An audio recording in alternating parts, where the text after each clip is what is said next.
पण श्रीमद भागवतामध्ये असं वर्णन आलंय, भक्ती महाराणी तरुण दिसतीये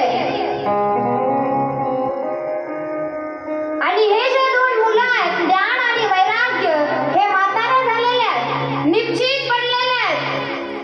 नारद मुनी विचारतात यांची अवस्था अशी का झाली?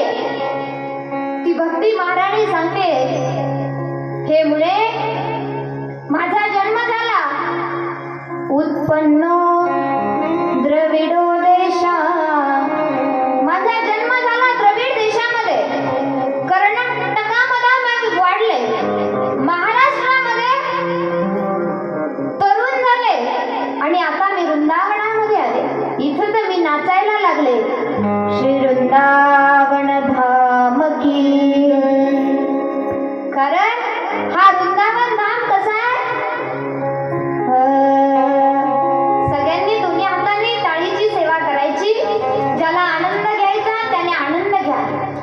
श्रीमद भागवतामध्ये आनंदाला खूप महत्व आहे, कारण भगवंतच आनंद कंद आहे. म्हणून सगळ्यांनी दोन्ही हातांनी टाळी, जेवढं जेवढं बोलता येईल तेवढं तेवढं भजन करा. वृंदावन कसं आहे? तू जैसे आया था वैसे ही जाएगा, तू ले ले राधा नाम तेरा जीवन तर जाएगा.